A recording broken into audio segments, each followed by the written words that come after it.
Hello மக்களே, இன்னைக்கு நம்ம பிக் மவுத் சீரிஸோட 8வது பாகத்தை தான் பார்க்க போறோம். போன பார்ட்டோட எண்டிங்ல நம்ம ஹீரோவை ஜெயிலுக்கு கூட்டு போற மாதிரி கூட்டிட்டு போய் வேற ஒரு மெடிக்கல் சென்டருக்கு ஷிஃப்ட் பண்ணதை பார்த்தோம். இப்போ இந்த பார்ட்டோட ஸ்டார்டிங் சீன் ஜெயிலோட அந்த பிரேயர் ஹால் இருக்குல்ல, அதுக்குள்ள யாரோ ஒரு மர்ம நபர் போற மாதிரி காட்டுறாங்க. இவன் அங்க இருந்த கன்ஃபெஷன் ஏரியாக்குள்ள போய் அதுல இருந்த டைரியை ஓபன் பண்றப்ப டெத்துன்னு போட்டு மரணத்தை குறிக்கக்கூடிய ஒரு டரோட் கார்டு இருக்கும். அதை இவன் பார்த்துக்கிட்டு இருக்கிற அதே சமயம் பின்னாடி சர்ப்ரைஸா வர நம்ம ஹீரோ நீ தான் பிக் மவுஸான்னு சடனா அவனை பிடிச்சி திருப்புறப்ப ஆள் விவரமா மாஸ்க் போட்டு வந்திருப்பான் போல. டக்குன்னு நம்மளால அடிச்சு போட்டு அங்க இருந்து எஸ்கேப் ஆக பாக்குறான். அப்ப சண்டைக்கு நடுவுல டக்குன்னு அவனோட மாஸ்கை ரிமூவ் பண்ணி பாக்குறப்ப அந்த பக்கமும் நம்ம ஹீரோவோட ஃபேஸே இருக்க. அதை பார்த்து என்ன நடக்குதுன்னு புரியாம இவனே ஒரு பக்கம் ஷாக் ஆகுறப்ப அப்படியே அங்க கட் பண்ணி இதெல்லாமே நம்ம ஹீரோவோட கனவு மாதிரி காட்டுறாங்க. ஆக்சுவலா போன பார்ட்ல இவனை ஒரு மெடிக்கல் சென்டருக்கு தூக்கிட்டு போனாங்க பாத்தீங்களா, அந்த இடத்துல தான் ஒரு ஹை ஃபெசிலிட்டி ரூம்ல நம்மளால அடைச்சு வச்சிருக்காங்க. இப்ப ஹீரோ துடிச்சு பிடிச்சி கண் முழிக்கும் போது நம்ம ஹீரோயினோட வேலை பார்க்குற அந்த சீனியர் நர்ஸ் இருக்கா பாத்தீங்களா, அவன் அந்த மலமாடு கூட உள்ள வந்து இவனுக்கு ஒரு ஊசியை போட்டு விட்டு போனதும் ஆள் கொஞ்ச நேரத்தில் அப்படியே மொத்தமா மயங்கி போறான். அந்த பக்கம் இந்த பிளானுக்கெல்லாம் மூல காரணமான ப்ராசிக்யூட்டர் ட்ரூத் சீரம்னு ஏதோ ஒரு மருந்தை காட்டி ஒன்ஸ் இந்த ட்ரக்கை போட்டு விட்டா போதும் நமக்கு தேவையான உண்மையை அவங்ககிட்ட ஈஸியா வாங்கிடலாம்னு சொல்லும்போது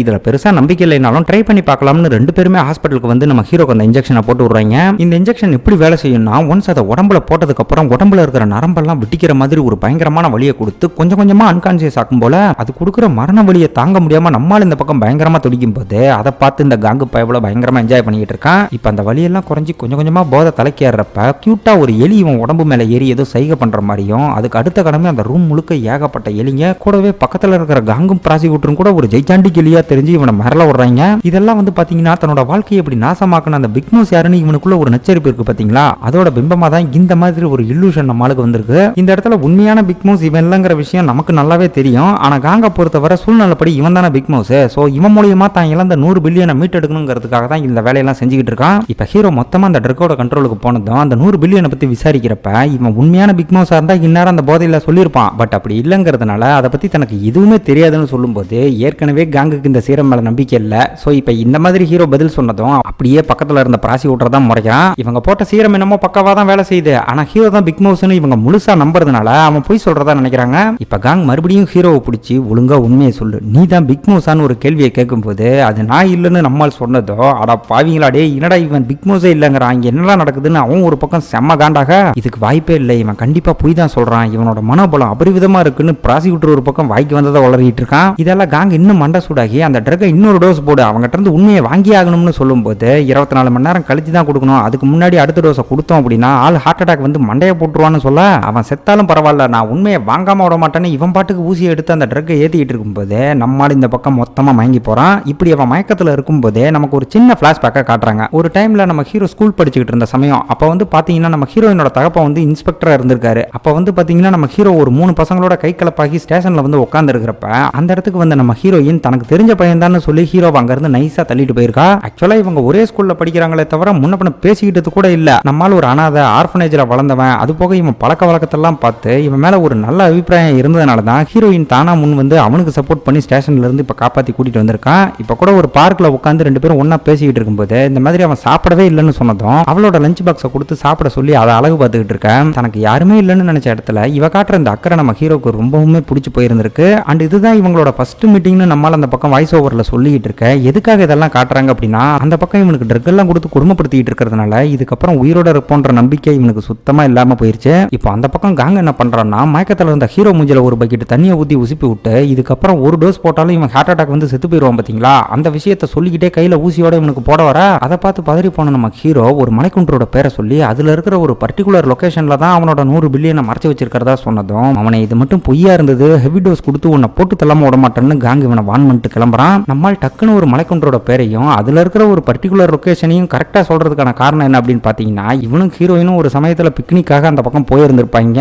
சோ அதை வச்சு தற்காலிகமா தப்பிக்கிறதுக்காக நம்மால் இந்த பிட்டை போட்டு இருந்திருக்க இவனும் ஆளுங்களோட அர்த்தராத்திரில போய் அங்க இருந்த மயில்கல்ல புடிங்கி போட்டு மாங்குன்னு தோண்டிட்டு இருக்கான். இப்படி இவன் தோண்டிக்கிட்டு இருக்கிற இந்த கேப்பை யூஸ் பண்ணி எப்படியாவது தப்பிக்கணும்னு நினைக்கிறான் நம்ம ஹீரோ. அந்த பக்கம் அவனுக்கு காவலுக்கு இருக்கிற மலமாடு கிட்ட உனக்கு எவ்வளவு தங்க வேணாலும் தரேன், எவ்வளவு பணம் வேணாலும் தரேன்னு பேரம் பேசிக்கிட்டு இருக்கேன். அவன் எதுக்கும் அசராம சிரிச்ச மேனிக்கு குழந்தை பிள்ளை மாதிரி உட்காந்து சாக்லேட் சாப்பிட்டுக்கிட்டு இருக்கேன். அப்ப அந்த இடத்துக்கு வந்த சீனியர் நர்ஸ் அவங்ககிட்ட ஏதோ சைகை பசையில பேச ஆரம்பிக்க அதுக்கப்புறம் தான் மலமாடு 1 நம்பர் செவிட்டு பயங்கிற விஷயமே நம்மளுக்கு தெரிஞ்சிருக்கு. இவ்வளவு நேரம் ஒரு டமாரத்தோட காதலியா மோளம் அடிச்சுக்கிட்டு இருந்தேன்னு ஒரு மாதிரி இவன் கடுப்புல இருக்க அந்த பக்கம் அவங்க தோண்டிக்கிட்டு இருக்கிற சைடு என்ன ஆச்சு அப்படின்னு பார்த்தா கிட்டத்தட்ட ஒரு ஆள் உயரத்துக்கு தோண்டியும் எதுவும் கிடைக்காம எல்லாருமே செம கடுப்புல இருக்காங்க. காங்க அப்பயும் நம்பிக்கையை கைவிடாம இன்னும் தோண்டுங்கன்னு புஷ் பண்ணும்போது சடனா ஒரு இடத்த வெட்டும்போது மம்டியில ஏதோ தட்டுப்பட்டதும் எல்லாருமே ஒரு மாதிரி மாதிரி ஷாக் ஆகி பொறுமையா தோண்டி அதுக்குள்ள இருந்து ஒரு பெட்டி எடுக்கிறாங்க.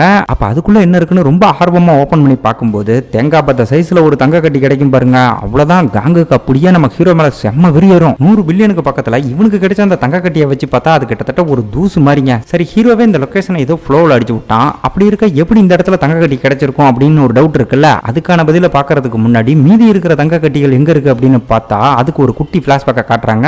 ஆக்சுவலா இந்த சீரிஸோட ஃபர்ஸ்ட் எபிசோட்ல எவனோ ஒருத்தன் ஏகப்பட்ட தங்க கட்டிகளை மொத்தமா ஒரு குழியில கொட்டி சிமெண்ட் கலவையை ஊத்தி நுட்புனா பாத்தீங்களா, அதே நபர்கிட்ட தான் இன்னமும் அந்த 100 பில்லியன் மதிப்புள்ள தங்க கட்டி இருக்கிற மாதிரி காட்டுறாங்க.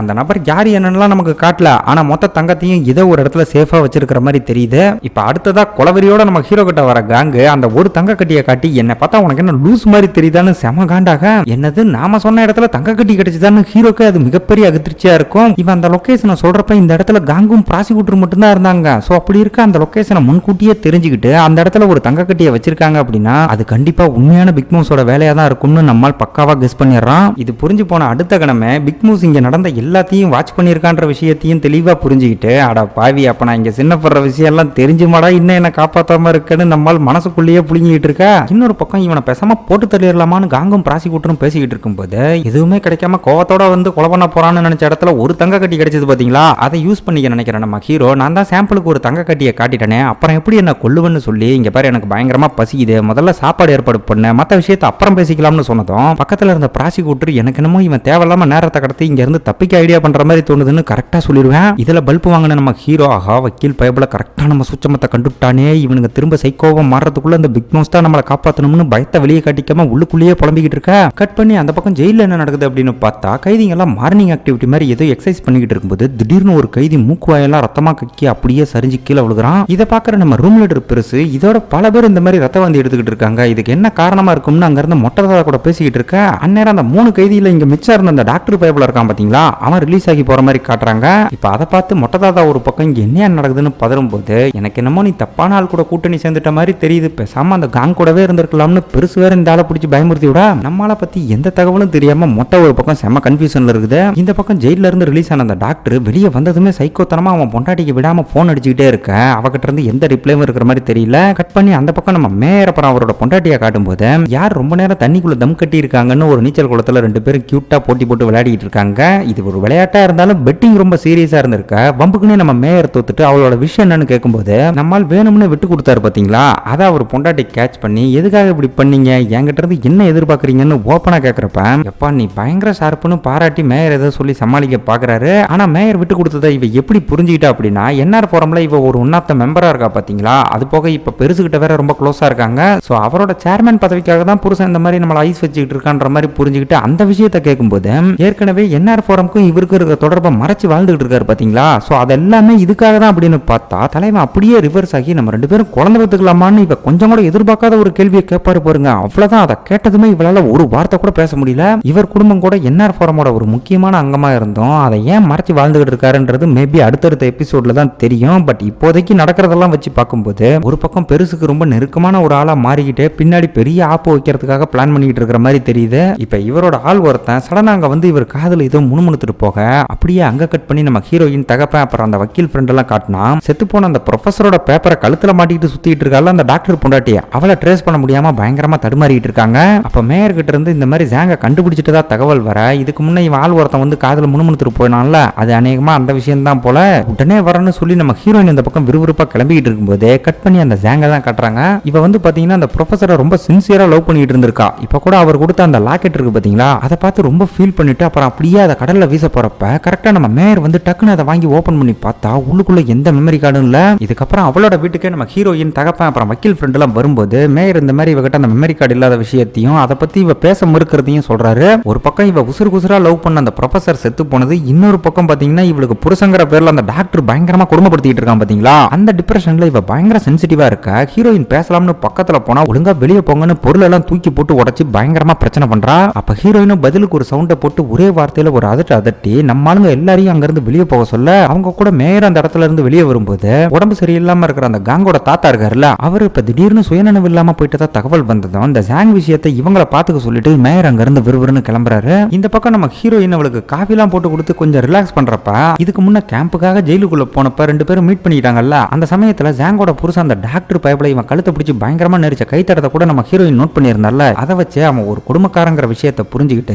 இவளை தூண்டுற விதமா இந்த மாதிரி உன் புருஷனை காப்பாத்துறதுக்காக தான் ப்ரொஃபஸரோட பேப்பரை மறைச்சு வச்சிருக்கியான்ற மாதிரி கேட்கும்போது, என் புருஷனை பத்தி மட்டும் பேசாதானே அவ பயங்கரமா கடுப்பாக, அவன் தான் உன்னை கொடுமைப்படுத்திட்டு இருக்கானே, பேசாம டைவர்ஸ் பண்ணிடலாம்ல, எதுக்காக அவன் கொடுமையை பொறுத்துக்கிட்டு இந்த மாதிரி வாழ்ந்துகிட்டு இருக்கான்னு கேட்டதும் இவ புருஷன் அந்த டாக்டர் வந்து பாத்தீங்கன்னா இவளை ரூத்லெஸ்ஸா லவ் பண்றான். இவன் மட்டும் டைவர்ஸ் பண்ற அந்த முடிவுக்கு போனா அப்படின்னா அந்த பயவளை கொலை பண்றதுக்கு கூட அஞ்ச மாட்டான். அந்த ஒரு காரணத்துக்காக தான் இவ ரொம்ப பயந்துகிட்டு இருக்கிறதா சொல்லும்போது, இங்க பாருமா உனக்கு எந்த பிரச்சனையும் வராம அவங்ககிட்ட இருந்து காப்பாத்தி உன்னை சேஃபா பாத்துக்கிறது என்னோட பொறுப்புன்னு ஹீரோயின் ஆறுதல் சொல்றப்ப, இங்க பாருங்க நீங்க அதெல்லாம் பண்ணாலுமே என்னால உங்களுக்கு எந்த உதவியும் பண்ண முடியாது, என் புருஷனோட கேஸ்ல அவனுக்கு எதிராக என்னால எதுவுமே பண்ண முடியாதுங்கிற மாதிரி திட்டவட்டமா சொல்லிடுறா. இப்ப அந்த பக்கம் சீரியஸா இருக்கிற பெருசை பாக்குறதுக்காக நம்ம மேயர் போனார்ல, அங்க என்ன நடக்குது அப்படின்னு பார்த்தா சின்னதா ஒரு ஸ்ட்ரோக் வந்திருக்கு. அதனாலதான் ஆள் அன்கான்சியஸ் ஆயிட்டதா அவரோட பொண்டாட்டி வந்து சொல்லிட்டு போனதும் இவரும் உள்ள போய் தூங்கிட்டு இருக்கிற பெருசுக்கு போர்வையெல்லாம் அட்ஜஸ்ட் பண்ணி விட்டு கொஞ்சம் அப்படியே பாசமா பாக்குறாரு. பெருசும் இவர் வந்தது கூட தெரியாம நல்லா கண்ணசந்து தூங்கிட்டு இருக்க, கையை அப்படியே மெதுவா கழுத்துக்கு கொண்டு போற நம்ம மேயரு ஏதோ இந்த ஆள் மேல பயங்கர கொலவெறி இருக்கிற மாதிரி ரியாக்ஷன் கொடுப்பாரு பாருங்க. இவர் கண்ணுல தெரியற பகையோட அளவை சொல்றதுக்கு வார்த்தையே இருக்காதுங்க, அந்த அளவுக்கு மனுஷன் உக்கரமா இருப்பாரு. இப்ப அடுத்ததா ஹீரோவை அடைச்சு வச்சிருக்கிற அந்த மெடிக்கல் சென்டரை காட்டும் போது பிக் நோஸ் ஆல்ரெடி நம்மளால காப்பாத்துறதுக்கான ப்ராசஸ்ல இறங்கிட்ட மாதிரி தெரியுது.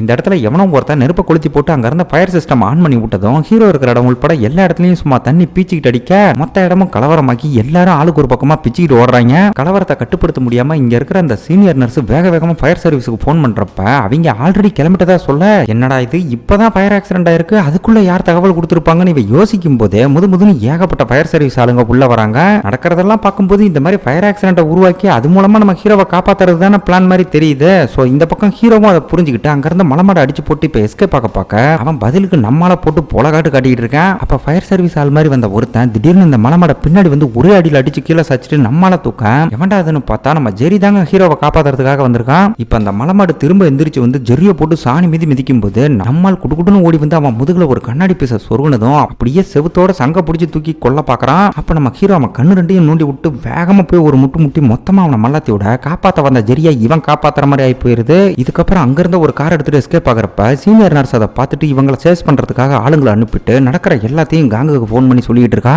அந்த பக்கம் நம்ம ஜெரி யார் கண்ணையும் படாம ஹீரோவை சேஃபா ஒரு இடத்துக்கு கூட்டிட்டு வந்ததும் இவனால எப்படி இதை தனியா பண்ண முடியுதுன்னு நம்ம எல்லாருக்கும் ஒரு டவுட் இருக்குல்ல. அந்த கேள்வியை ஹீரோ அவங்ககிட்ட கேட்கும்போது ஸ்டார்டிங்ல பதில் சொல்லாம ஒரு கார் சாவியை மட்டும் கொடுத்து சீக்கிரம் இங்க இருந்து எஸ்கேப் ஆக சொல்றான். ஆனா ஹீரோ பிடிவாதமா திரும்ப அதை கேட்கறப்ப இந்த மாதிரி இவனை காப்பாத்துறதுக்கு பிக் நோஸ் பணம் கொடுத்துருக்கிறதா சொன்னதும், என்னது நீ பிக் நோஸை பாத்தியான்னு இவன் ஒரு பக்கம் ஷாக் ஆக, இப்ப அதுக்கெல்லாம் நேரம் இல்லைன்னு சொல்லி இவன் அங்கிருந்து அனுப்பிட்டு சேஸ் பண்ணி வர ஆளுங்களை டைவர்ட் பண்றதுக்காக ஜெரி அங்கிருந்து வேகமா கிளம்புறான். இங்க ஹீரோ அவன் சொன்ன அந்த காருக்கு போய் செக் பண்ணி பாக்குறப்ப போட்டுக்க ட்ரெஸ், செலவு கொஞ்சம் பணம், கூடவே ஒரு போன்லாம் இருக்கு. போனை பார்த்ததும் நம்மால் முதல் வேலையா ஹீரோயினுக்கு தான் போன் பண்றான். ஆனா அந்த பக்கம் பேசினவங்க அவ லீவ்ல இருக்கிறதா சொன்னதும் நம்ம வக்கீல் ஃப்ரெண்ட் ஒரு டைம் இவனை ஜெயில வந்து மீட் பண்ணப்ப இந்த மாதிரி ப்ரொஃபஸரோட பேப்பர் அந்த டாக்டர் பொண்டாட்டிக்கிட்ட தான் இருக்குன்னு சொல்லியிருந்தால அந்த விஷயத்தை நினைச்சு பார்த்துட்டு வேற ஒரு பிளானோட நம்மளால அங்கிருந்து கிளம்புறான். இப்ப அந்த பக்கம் ஜெரி படு வேகமா போயிட்டு இருக்கும்போது ஒரு இடத்துல போலீஸை பார்த்ததும் காரை டக்குன்னு ஸ்லோ பண்றப்ப பின்னாடி வந்த மெடிக்கல் சென்டரோட செக்யூரிட்டி ஆளுங்கெல்லாம் இவனை மடக்கி பிடிச்சிட பம்புக்குனே வேகமா கார் எடுத்துட்டு போய் போலீஸ் கார்ல குத்தி கலவரத்தை பெருசாக்கி விட்டுறான். இப்ப நம்மால அந்த இடத்த கிராஸ் பண்ணும்போது ஜெரிய ரத்த வெள்ளத்துல அப்படியே ஆம்புலன்ஸ்ல தூக்கிட்டு போக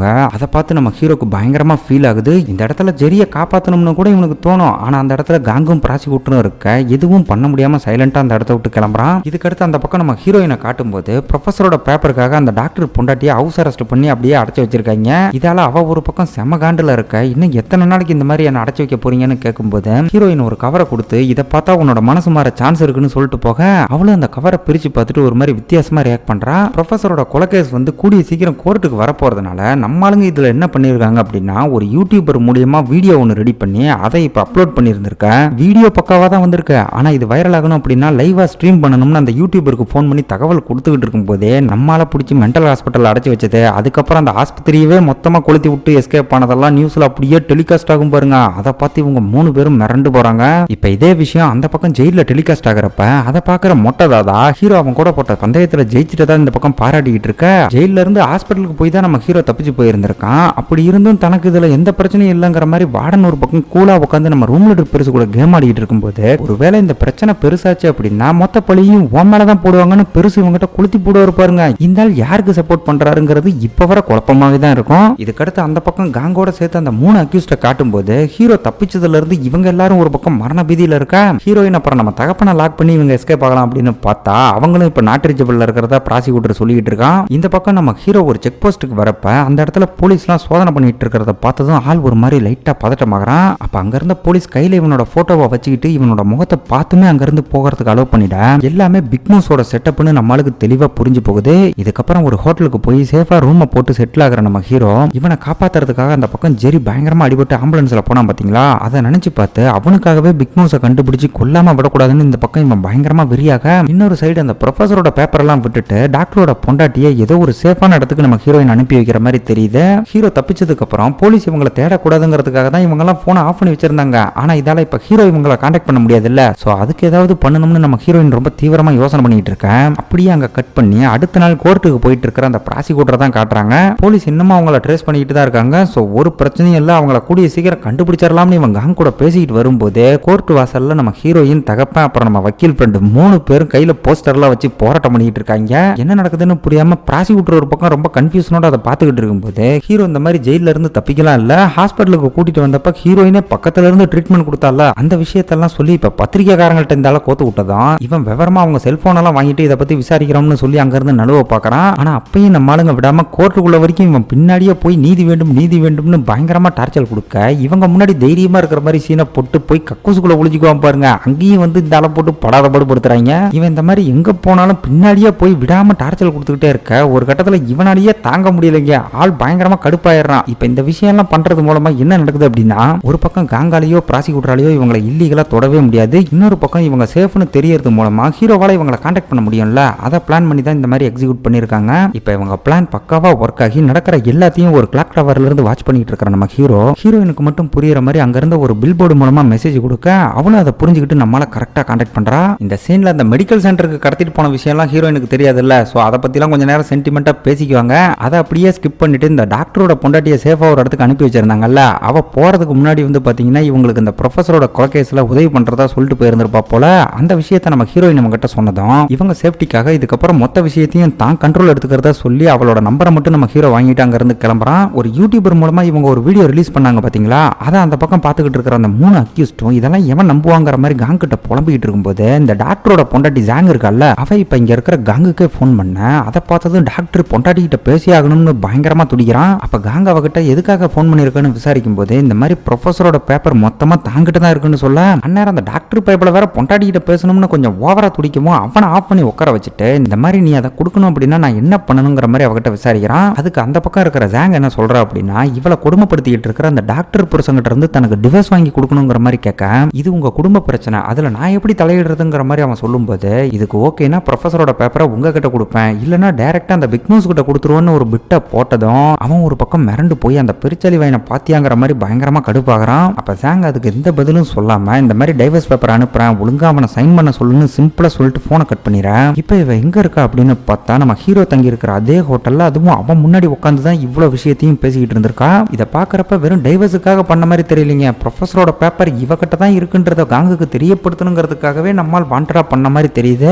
இப்ப அந்த பக்கம் இவ அனுப்பின அந்த டைவர்ஸ் பேப்பர்ல என்ன இருக்கு அப்படின்னு பார்த்தா டைவர்ஸ் கொடுக்கறது மட்டும் இல்லாம அந்த டாக்டரோட ஒட்டுமொத்த சொத்தும் இருக்கு பாத்தீங்களா, அதை மொத்தமா இவளோட பேருக்கு எழுதி வைக்கணுங்கிற மாதிரி அந்த டாக்குமெண்ட்ல இருக்க. சொத்துக்காக மட்டும் இல்ல என் உசுரே போனாலும் அவளுக்கு டைவர்ஸ் கொடுக்க மாட்டேன்னு அந்த பேப்பர்ல ஓவரா புடிவாதம் பிடிச்சிக்கிட்டு இருக்கான். இந்த ப்ரொஃபஸரோட பேப்பர் காங்குக்கு எந்த அளவுக்கு முக்கியம்னா ஒன்ஸ் அது வெளியே வந்துருச்சு அப்படின்னா அதால டைரக்டா இவனோட தாத்தா அந்த பெருசு இருக்காரு பாத்தீங்களா, அவருக்கு அதால பெரிய ஆப்பு விழுகும் போல. அது மட்டும் நடந்துச்சு அப்படின்னா பேரனை கூட பார்க்காம அந்த பெருசு என்னையே போட்டு தள்ளிடுவான்னு காங் ஒரு பக்கம் இங்க பயங்கரமா டென்ஷன்ல இருக்க. இந்த அளவுக்கு சீரியஸா சொல்லியுமே என்னால என் பொண்டாட்டிக்கு டைவர்ஸ் கொடுக்கவே முடியாதுன்னு பயங்கரமா புடிவாதம் பிடிச்சு பாட்டில எல்லாம் உடச்சி தற்கொலைக்கு அட்டன் பண்ணி பயங்கரமா சீன் போட்டுக்கிட்டு இருக்கேன். இது பக்கா டிராமாங்கிற விஷயம் காங்குக்கும் புரியுது. இருந்தாலும் இந்த பக்கியோட டார்ச்சல் தாங்க முடியாம இந்த இடத்துல மண்டகாஞ்சி போறப்ப அப்படியே அங்க கட் பண்ணி நம்ம ஹீரோ தான் காட்டுறாங்க. இப்ப அடுத்ததான் இந்த கதையில முக்கியமான சம்பவம் என்ன அப்படின்னு பாத்தீங்கன்னா அந்த ப்ரொஃபஸரோட கொலை கேஸ் கோர்ட்டுக்கு வரப்போகுது. இந்த பக்கம் நம்ம ஹீரோ ஏதோ பிளான் பண்ணி பயங்கர செட்டப்போட கோட் சூட்லாம் போட்டு விறுவிறுப்பா கிளம்பிக்கிட்டு இருக்கேன். அந்த பக்கம் அவங்க 4 பேரும் கோர்ட்டுக்கு வரும்போது அந்த இடத்துல நம்ம மேயரும் காங்கும் நேருக்கு நேரம் மீட் பண்ணிக்கிறாங்க. இது போக நம்ம வக்கீல் ஃப்ரெண்ட் அந்த பக்கம் என்ன பண்றாருன்னா இவங்களுக்கு வீடியோ போட்டு உதவி பண்ண அந்த யூடியூபர் இருக்கான்ல அவனை மீட் பண்ணி உண்மையை வெளியே கொண்டு வரணும்னு ஏதோ பேசிக்கிட்டு இருக்கேன். இந்த பக்கம் மேயரை பார்த்த காங்க நீ இங்க என்ன பண்றன்னு விசாரிக்கும் போது இப்போதைக்கு வெளி உலகத்தை பொறுத்தவரை நம்ம ஹீரோ தானே பிக் மவுஸ், சோ அவனை தேவையில்லாம ஜெயில இருந்து தூக்கிட்டு வந்து இப்ப தப்பிக்க விட்டான் பாத்தீங்களா, அதெல்லாம் தெரிஞ்சு பெருசு இவன் மேல செம கடுப்புல இருக்கிறதா சொன்னதும் அதை எதுக்கியா இந்த இடத்துல வந்து பேசிக்கிட்டு இருக்கன்ற மாதிரி கடுப்பாகிறான். ஜெனரலா மேயர் இந்த மாதிரி இவன் ஏதாவது ட்ரிகர் பண்ணா பதிலுக்கு இவன் ஏதாவது பண்ணுவான்ல, சோ அதுக்காக இப்ப என்ன பண்றான் அப்படின்னா மேயரும் ப்ரொஃபஸரோட பேப்பரை தேடிட்டு இருக்காருன்ற விஷயம் இவனுக்கு ஆல்ரெடி தெரியும். அதுபடி ஜாங் கிட்ட தான் அது இருக்குன்ற விஷயத்தை இவன் முன்கூட்டியே தெரிஞ்சுக்கிட்டான்ல, சோ அதை வச்சுக்கிட்டு எப்பதான்ப்பா அதை கண்டுபிடிப்பன்ற மாதிரி நம்மளால கொஞ்சம் ஓவரா நக்கல் பண்ண இவருக்குமே அது ஜாங் கிட்ட தான் இருக்குன்னு தெரியுங்கிறதுனால ஆல்மோஸ்ட் அதை நெருங்கிட்டங்கிற மாதிரி சொல்லும்போது ஃப்ளோல அந்த ப்ரொஃபஸருக்கும் ஜாங்குக்கும் இருக்கிற கள்ள தொடர்பை பத்தி அவன் வார்த்தை விட்டதும் இவனுக்கும் மேட்டர் தெரிஞ்சிருக்குன்ற விஷயத்த மேயர் கேட்ச் பண்ணிக்கிறாரு. இந்த மாதிரி பேப்பர் எங்க இருக்குன்ற விஷயம் எனக்கும் தெரியும், முடிஞ்சா சேஸ் பண்ணிக்கன்னு இவருக்கு சவால் விடுற விதமா தான் காங் இதை சொல்லிட்டு போயிருக்கான். இப்ப மேயர் நேரா நம்ம ஹீரோயின்ட்ட வந்து இந்த மாதிரி மேட்டர் அவனுக்கும் தெரிஞ்சிருக்குன்ற விஷயத்த சொல்லும்போது இதெல்லாம் நம்மால் பண்ற வேலைதான்னு இவளுக்கு புரிஞ்சாலுமே எதுக்காக மேயரையும் காங்கையும் முட்டிக்க விடுறாங்கிறது புரியாம இவ ஒரு பக்கம் குழப்பத்துல இருக்க. இந்த குழப்பத்தோடயே எல்லாரும் ஒட்டுமொத்தமா போய் கோர்ட்டுக்குள்ள அசம்பிள் ஆகுறாங்க. ப்ரொஃபஸரை கொண்டது அந்த 3 பேர் தாங்கிற விஷயம் நமக்கே தெரியும். ஆனா அவங்களுக்கு எதிராக எந்த ஆதாரமும் இல்லைங்கிற பட்சத்துல ஹீரோயின் எந்த தைரியத்துல வந்து இங்க உட்காந்துருக்கா அப்படின்னு பார்த்தா இன்னொரு பக்கம் இவங்களுக்கு உதவி பண்ண அந்த யூடியூபர் இருக்கான் பாத்தீங்களா, அவன் இப்ப ஏதோ ஒரு கைவிடப்பட்ட ஃபேக்டரிக்குள்ள சிஸ்டம்லாம் வச்சுக்கிட்டு அவனோட சேனல்ல லைவ்ல பேசிக்கிட்டு இருக்கிற மாதிரி காட்டுறாங்க. அதுவும் இந்த ப்ரொஃபஸரோட கொலைகேஸ்ல ஏதோ ஒரு முக்கியமான இன்ஃபர்மேஷன் கிடைச்சிருக்கிறதா அவன் பரபரப்பா பேசிக்கிட்டு இருக்கான். அந்த இடத்துக்கு நம்ம ஹீரோ ஸ்லோ மோஷன் எஃபெக்ட்ல பயங்கர மாசா என்ட்ரி கொடுக்குற மாதிரியும் இன்னொரு பக்கம் இவன் சேனலை மக்கள் ரொம்ப ஆர்வமா பார்த்துக்கிட்டு இருக்கிற மாதிரியும் காட்டி இந்த இடத்துல இந்த எபிசோட முடிக்கிறாங்க. இப்ப இதெல்லாம் வச்சு பாக்குறப்ப அந்த பக்கம் கோர்ட்ல கேஸ் நடந்துகிட்டு இருக்கும் போதே இந்த பக்கம் லைவ்ல நம்ம ஹீரோ ஏதோ பெருசா சம்பவம் பண்ண போற மாதிரி தெரியுது. அது எந்த மாதிரி சம்பவம், இவன் சிக்கிட்டு இருக்கிற அந்த சிலந்தி வேலையில இருந்து நம்மளால தப்பிக்க முடியுமா, பிக் மவுஸை எப்படி இவன் தேடி கண்டுபிடிக்க போறான் அப்படிங்கிற விஷயத்தெல்லாம் அடுத்தடுத்த எபிசோட்ல பார்க்கலாம். மறக்காம வாட்ச் பண்ணுங்க. வீடியோ பிடிச்சிருந்தா மறக்காம லைக் பண்ணி ஷேர் பண்ணி சேனலையும் சப்ஸ்கிரைப் பண்ணிக்கோங்க. மீண்டும் உங்களை அடுத்த வீடியோல சந்திக்கிறேன். தேங்க்யூ.